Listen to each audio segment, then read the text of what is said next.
Black shirt आणि काळा dress. आम्ही फक्त या एका कोडवर 50 किलोमीटर दूर अनोळखी शहरात भेटायचं ठरवलं होतं. पण जेव्हा तिने गाडीवरून उतरून आपल्या चेहऱ्याचा तो स्कार्फ काढला तेव्हा समोरचं रूप पाहून माझे पाय जमिनीवरच टेकले. कोण होती ती अप्सरा? शाळेतील एक साधी मैत्रीण जी अचानक शहरात शिकायला जाते आणि एकाकीपणाला कंटाळून वर्षांनी मला मेसेज करते. पण हा मेसेज फक्त साध्या गप्पांचा नव्हता, तर तिच्या मनात दडलेल्या एका अशा गुपिताचा होता जे आम्हा दोघांनाही एका रात्रीत बेधुंद करणारं होतं. दिवसभराच्या धावपळीनंतर मी रात्री रूमवर आलो. खिडकीबाहेर गुलाबी थंडीचा जोर वाढत होता.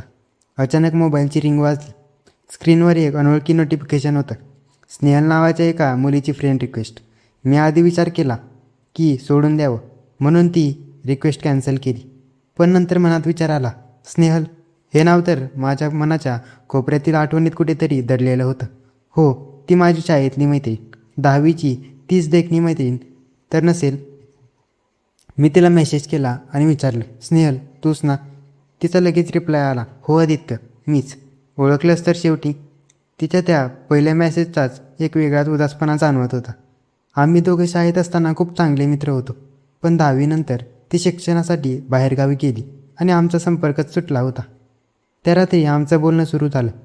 ती म्हणाली, आदित्य घरच्यांनी मला पुढे शिकण्यासाठी सांगलीमध्ये पाठवले. सोलापूरच्या एका छोट्याशा खेडेगावातून मी इथे आले. पण इथे आल्यापासून मला खूप एकटे एकटे वाटत होतं. कोणाशी बोलावं, मन मोकळं करावं असं मला कोणीच नव्हतं. म्हणूनच जुन्या मित्रांनी आठवण आली आणि तुझा शोध घेतला. तिच्याशी बोलताना कळालं की ती आणि तिच्या मावशीची मुलगी दोघी एकत्र सांगलीत एका फ्लॅटमध्ये भाड्याने राहत होते. आता तिचं वय 23 वर्ष. या वयात शरीरात आणि मनात होणारे बदल, ती प्रेमाची ओढ तिलाही जाणवत होती. पण घरची फॅमिली खूप स्ट्रिक्ट असल्यामुळे तिला कधी कोणाशी बोलता आलं नव्हतं. तिने मला सांगितलं, माझ्या घरचे जुन्या विचारांचे आहेत. मावशीची मुलगी सोबत आहे म्हणूनच मला शहरात येऊन शिक्षणाची परवानगी मिळाली.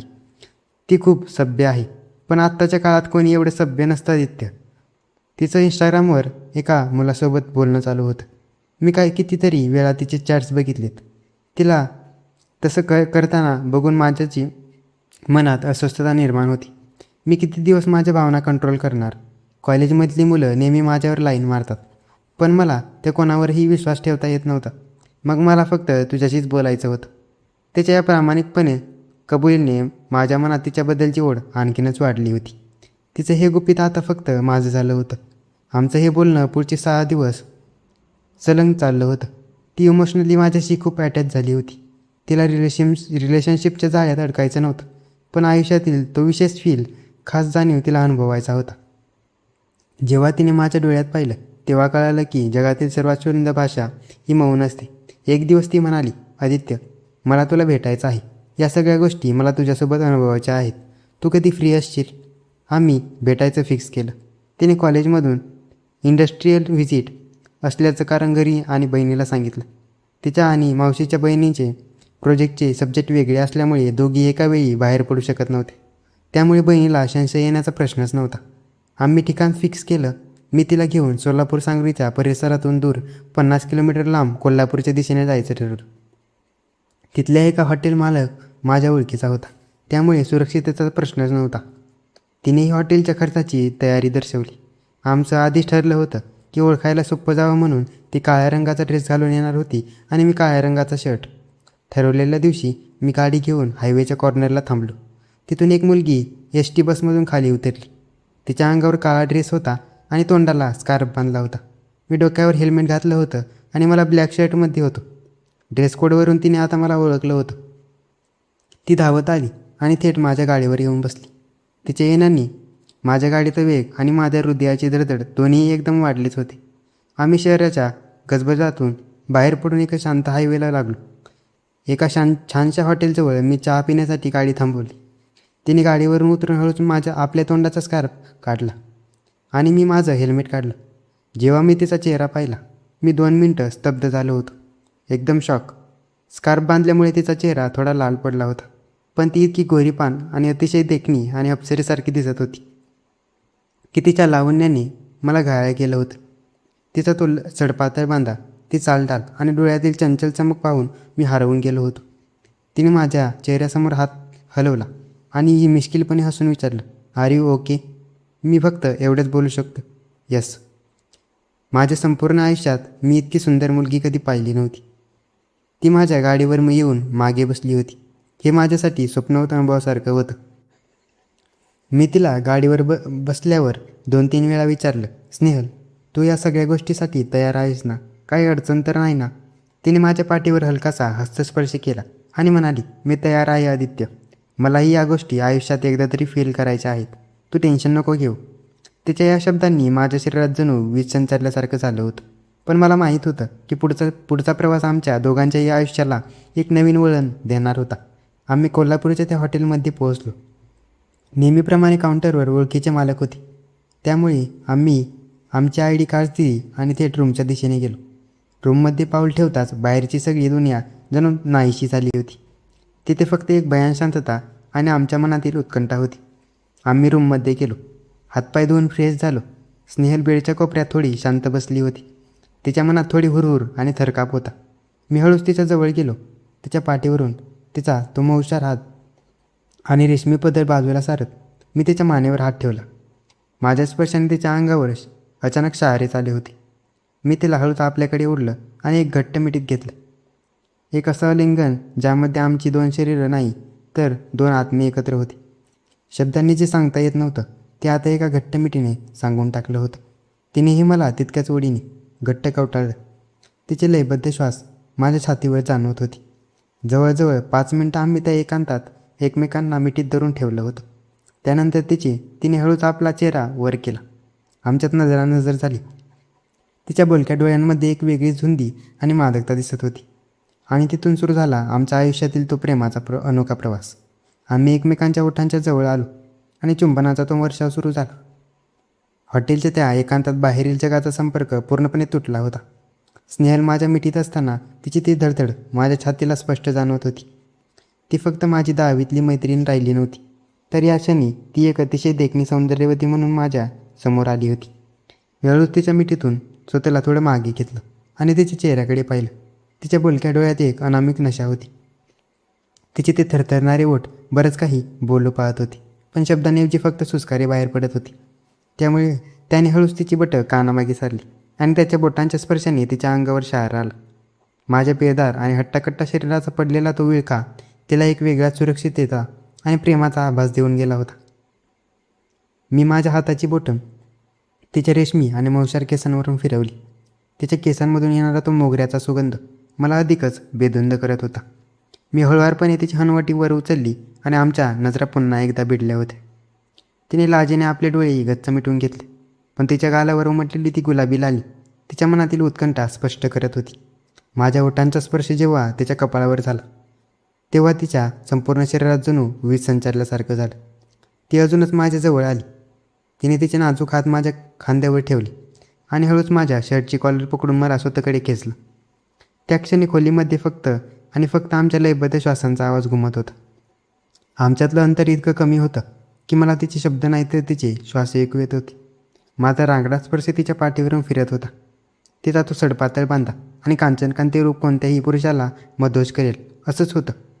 तिच्या मखमली त्वचेचा तो उबदार स्पर्श मला माझ्या संयमाची मर्यादा ओलांडायला भाग पाडत होता. तिच्या मानेजवळ माझ्या श्वासाची उष्णता इतकी वाढली होती की तिला स्वतःच्या अस्तित्वाचाही विसर पडला होता. आम्ही दोघे इतके जवळ होतो की 2 शरीरं नसून एकच जीव असल्याचा भास होत होता. तिने मिश्किलपणे माझ्याकडे पाहिलं. तिच्या त्या मधाळ हसू आणि मन तृप्त झालं. तिची ती खोडकर मस्ती आणि चंचल स्वभाव हे एकांतात आणखीनच खुलला होता. आदित्य, तिने अगदी हळू आवाजात एक लागवी मिठास भरलेल्या स्वरात माझं नाव उच्चारलं आणि त्या आवाजाच्या कंपनाने तिचा सर्वांग पुन्हा एकदा शारून गेलं. तिच्या मानेवर माझ्या श्वासांचा स्पर्श होताच तिने डोळे मिटून घेतले. जणू तो क्षण कायमचा तिथेच थांबवावा. बाहेर पावसाची हलकी सर सुरू झाली होती, ज्याने वातावरणात एक वेगळीच गारवा आणला होता. पण रूमच्या आत आमच्यातील उत्तेजना आणि प्रेमाचा आवेश वाढतच चालला होता. दोघांच्या श्वासांची उष्णता एकमेकात मिसळत होती. जणू बर्फाला आगीचा स्पर्श व्हावा आणि सगळं काही तिथेच विरघळून जावं. तिने आपले दोन्ही हात माझ्या कमरेभोवती घट्ट ओढले, जणू तिला खात्री करून घ्यायची होती की हे सगळं स्वप्न तर नसून एक सत्य आहे. तिच्या मनातील ती मनाची पोकळी आता पूर्णपणे भरून निघाली होती. तिच्या प्रत्येक श्वासासोबत माझी तिच्याबद्दलची ओढ शिगेला पोचली होती तिच्या पाठीवर घट्ट पकड घेत मी तिला हळूच उचललं आणि बेरवळ आणून ठेवलं. तिच्या त्या उन्नत आणि लवचिक शरीराची मादकता या अंतरलेल्या खोलीत एखाद्या दिवासारखी चमकत होती. आम्ही आता एका अशा वळणावर होतो जिथे दोघांच्याही मनातील संयमाचा बांध पूर्णपणे फुटत चालला होता. बेडवर पडताच स्नेहलने लाजेने तिचे डोळे गच्च मिटून घेतली होती. तिच्या चेहऱ्यावरची ती लाल रंगाची छटा माझ्या एका नजरेने अधिकच गडद झाली होती. अंधारलेल्या त्या खोलीत फक्त आमच्या श्वासांचा वेगवान आवाज येत होता, जो शब्दांशिवाय बरंच काही सांगून जात होता. मी हळूच तिच्या जवळ गेलो आणि तिच्या पाठीवरून आपले हात फिरवले. माझ्या हस्तस्पर्शाने तिच्या अंगावर शहाऱ्यांची एक मोठी लाटच विसळली होती. तिची ती मखमली त्वचा आणि शरीराचा उबदार ऊग माझ्या आयुष्यातील सर्व थंडी पळवून लावण्यासाठी पुरेशी होती. तिच्या ओठांवरची ती हलकी थरथर माझ्या नजरेतून सुटली नव्हती. त्याने हळूच तिचा चेहरा आपल्या हातात घेतला. तिच्या शरीरात एक अशी अनामिक ओढ होती जी मला जगाच्या पलीकडे घेऊन जात होती. मी जेव्हा तिच्या कानाच्या पाळीजवळ माझी कुजबूज सोडली, स्नेहल, आज तू फक्त माझी आहेस, तेव्हा तिच्या मनातील सर्व अस्वस्थता आणि भीती क्षणात विरघळून गेली. तिने आपल्या नाजूक हातांनी माझ्या पाठीवर घट्ट पकड घेतली. जणू तिला तो स्वप्नवत क्षण कधी संपू द्यायचा नव्हता. रात्रीचा तो एकांत आणि समोर तो मादक रूप पाहून माझा संयम हळूहळू सुटत चालला होता. आमच्यातल्या नजरेचा खेळ आता संपला होता. आता वेळ होती ती फक्त स्पर्शाच्या भाषेची. तिने आपल्या हातांनी माझ्या मानेला विळखा घातला होता आणि मला स्वतःकडे झोकवून दिलं होतं. दोघांच्या श्वासाची उष्णता एकमेकात मिसळत होती, जणू बर्फाला आगीचा स्पर्श व्हावा आणि सगळं काही तिथंच विरघळून जावं. माझ्या बोटांचा तो हळूवार स्पर्श तिच्या गोऱ्या पाठीवर रेंगाळत होता, ज्याने तिच्या शरीरात विजेचा करंट धावावा तसं झालं. तिच्या उबदार श्वासांनी माझ्या मानेवर एक वेगळीच जादू केली होती, जी मला अधिकच वेड लावत होती. ती प्रेमाच्या महासागरात पूर्णपणे बुडाली होती. तिच्या ओल्या ओठांची ती चव मला स्वर्गापेक्षाही सुंदर सुखाची जाणीव करून देत होती. आम्ही दोघे इतके जवळ होतो की दोन शरीरं नसून एकच जीव असल्याचा भास होत होता. रात्र वाढत होती आणि आमच्यातील जवळीक सर्व सीमा ओलांडत होती. तिच्या मनातील ती मनाची पोकळी आता पूर्णपणे प्रेमाच्या रंगाने पूर्णपणे भरली होती. आमच्या भावनांचा हा एक असा अनोखा संगम होता जिथे जगातील सर्व दुःख, सर्व बंध गळून गेले होते आणि तिच्या मिठीतील ती रेशमी जवळीक आणि तिच्या श्वासांची लय माझ्या हृदयाच्या ठोकांशी एकरूप झाली होती. जणू निसर्गाचं एखादं मोठं गुपित आज आमच्यासमोर उलगडत होतं. दोघांच्या ओठांमधलं अंतर जेव्हा मिटलं तेव्हा जणू विश्वातील सर्व शक्ती एक जागी एकटवली होती. ती रात्र फक्त दोन व्यक्तींची नव्हती, तर दोन आत्मे एकमेकात विलीन होण्याची ती एक साक्षीदार होती. त्या रात्री वेळही आपली वाट विसरली होती.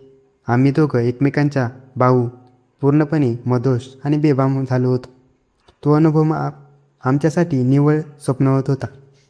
सकाळची कोवळी किरणं जेव्हा रूमच्या खिडकीतून आत आली तेव्हा स्नेहल माझ्या छातीवर डोके ठेवून शांत झोपली होती.